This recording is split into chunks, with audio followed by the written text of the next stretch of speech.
Welcome to the deep dive. This is where we take the sources you send our way, we open them up, and really pull out the most important bits of insight. Think of it as your shortcut to getting up to speed, maybe with a few uh, surprising details along the way. Yeah, our goal is always helping you cut through all the noise, Yeah. find that signal that's actually useful. Okay, so today we've got a really unique piece of source material. We're diving into an excerpt from something called Boardroom Frequency. It's specifically an AI-generated roundtable titled Trump versus Elon, Attention is the Asset. That's right. So forget your usual article or research paper. This source is actually set up like a discussion. It's hosted by an AI, and it features AI models of some, well, legendary figures from business and investing. We're talking Steve Jobs, Warren Buffett, Charlie Munger, Jeff Bezos, Stan Druckenmiller, even this Alt-Elon, like a digital version of Elon Musk. Wow, okay, that's pretty meta already. So you have these AI versions of famous thinkers talking about the dynamic between arguably two of the biggest attention getters alive, Trump and Musk. So our mission here in this deep dive is to unpack what these AIs had to say about that relationship and, maybe more importantly, what their analysis tells us about this whole attention economy we're all living in. Exactly. And the source itself frames the whole thing around one key question right at the start. Is this Trump-Musk thing real conflict? Is it, like, strategic? Or is it just, as the AI host Marcios apparently calls it, a dopamine detour? Dopamine detour, okay. Yeah. So let's see how these AI board members broke that down. All right, let's head into this virtual boardroom. First up, the Steve Jobs AI. What was its take? Well, the Jobs AI, maybe predictably, was sharp, focused on impact, or maybe the lack of impact in this case.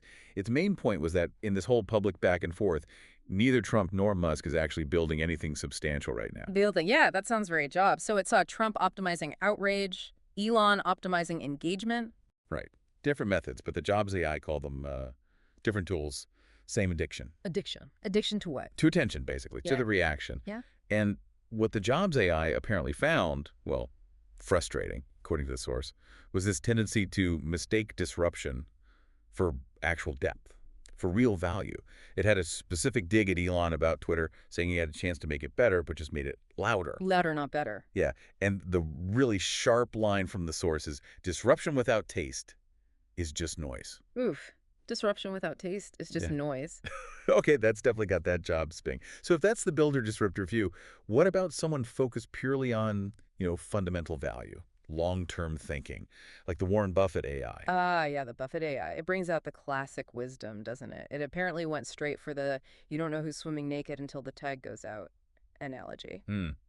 Okay, so applied here, it's like Uh-huh. wait and see what's left when the easy attention dries up. That seems to be the gist. And it drew this really interesting line regarding Elon Musk himself, separating the engineer from the guy running the social media platform. Oh, interesting. How is It he? gave him credit as a once-in-a-century engineer, for the rockets, the cars, that kind of thing. But running a social network, the Buffett AI just waved that away as ego management, not capital allocation. Ego management, not capital allocation. Ouch. For a value investor AI, that's, yeah. It's not about smart investing. It's Yeah. about managing perception drama. And what did the Buffett AI make of Trump? Pure promoter. That's the view. Someone who will sell you a ghost if you give him a microphone. Look, the Buffett AI's main complaint about the whole Trump-Elon thing was simple. From a business standpoint, neither is creating long-term shareholder value with this circus, as it called it. Circus. It's just a distraction from, the fundamentals. Yeah, you can almost picture the AI sighing in its virtual Omaha office. Okay, so we went from folksy wisdom to brutal simplicity. The Charlie Munger AI. What's its diagnosis? Oh, the Munger AI. As you'd expect from the source, it doesn't mince words at all. Gives you the picture, like super starkly. Okay, lay it on us. What are Trump and Elon according to Munger AI? Okay, get this. One is a chaos monkey with money. Chaos monkey with money. Okay. Brother, a casino host with a Twitter account. Wow. A casino host with a Twitter account. No holding back there. Yeah. And it diagnosed their motives pretty directly, too, right? Absolutely. It saw Trump as hooked on adoration, Elon hooked on attention. Simple as that. Yeah. And the Munger AI says this isn't a business strategy, it's a psychological liability. A psychological liability. Yeah, driven by their own needs, not, sound business sense. Right. Not fundamentals. Yeah. Classic Munger, boiling it down to maybe unflattering truths about Well, human nature, even if it's AI modeled. right. And the advice from the Munger AI in the source. Exactly what you'd guess. Stay away from both. Buy a boring company. Let it compound. Die rich. Huh. Like, Okay. cut through all the drama. Get back to basics. Boring, consistent value. That wins.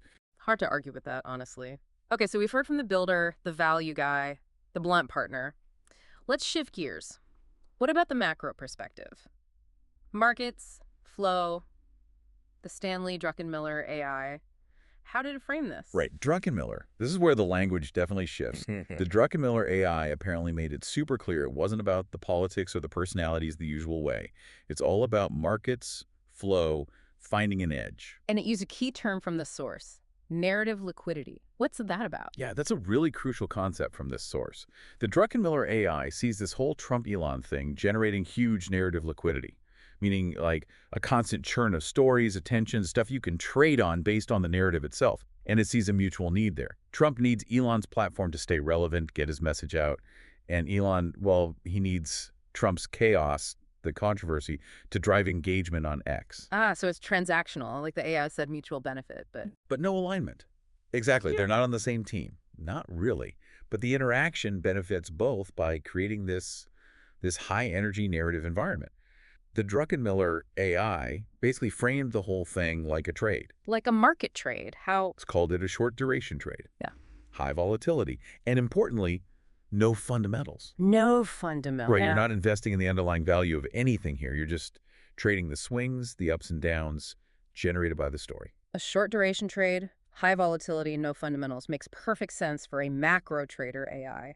And its advice fitting that philosophy. Yep, clear as day. You don't own this situation, you trade it, then get out. Wow. Capture the value from the movement, from the noise, then move on. Don't get attached. That's a really specific, maybe cold way to look at public figures. Okay, shifting again. Let's get the strategic long game view. The Jeff Bezos AI.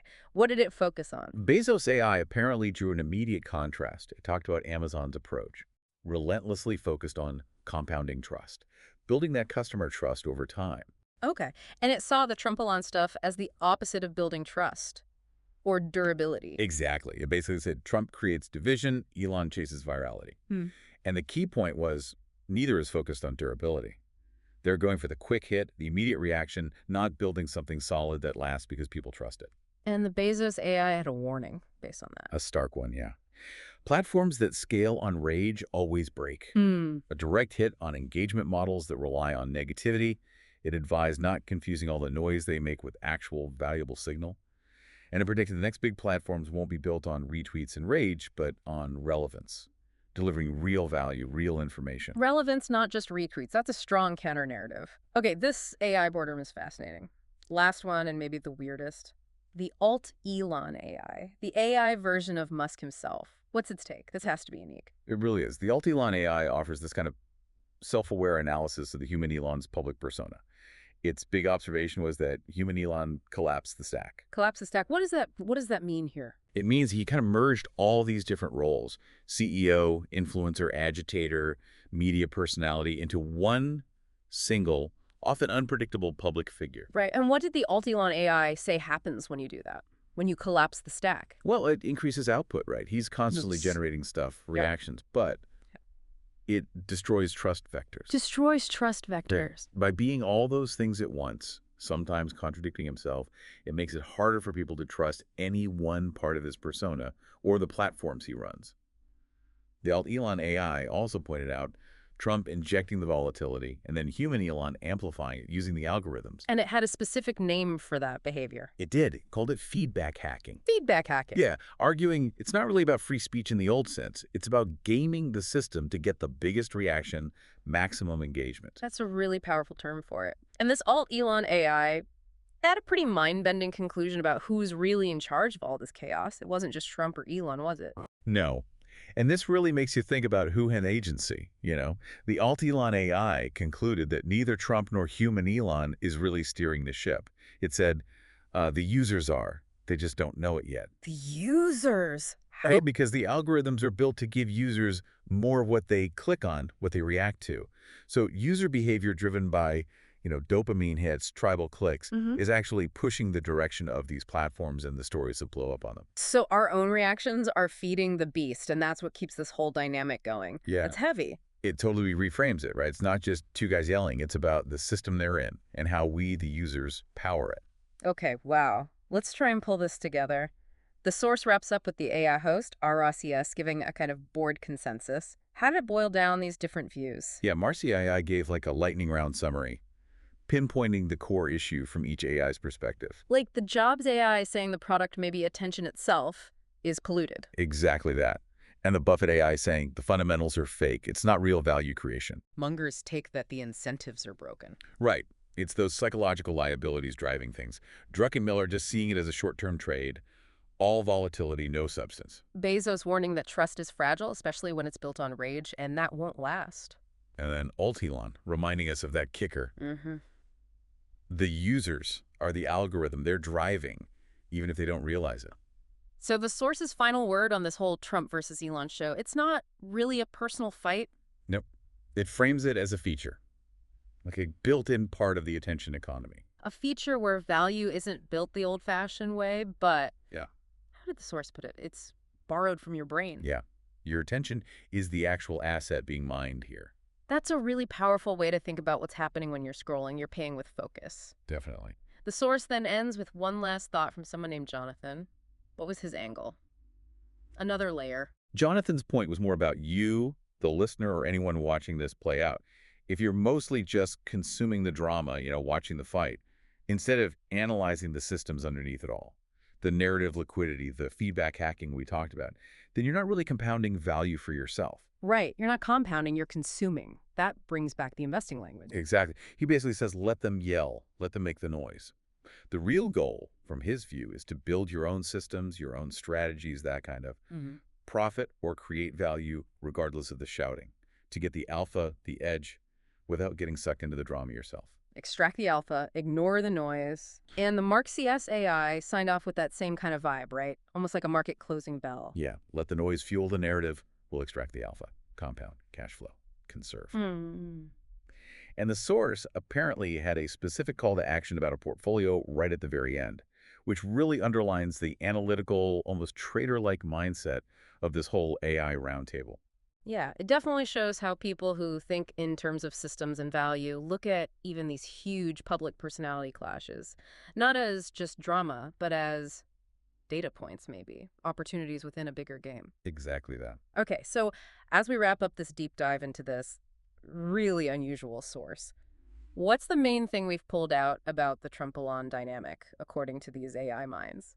I think the core idea is that it's less about a genuine personal feud and much more about a kind of high-stakes, high-volatility game being played out inside the attention economy. A game where, as the source puts it, the main thing being traded, consumed, is your attention. It's being borrowed from your focus.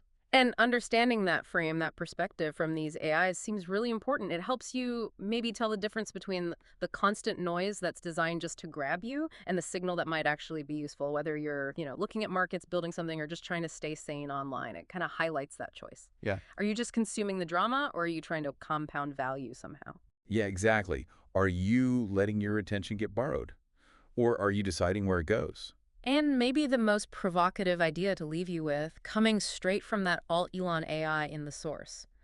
If the big names aren't fully in control, and if it's the users unknowingly driving the algorithms, well, what responsibility does that put back on you, on each of us, for the kind of online world we end up creating? Yeah, definitely something to think about next time you're scrolling.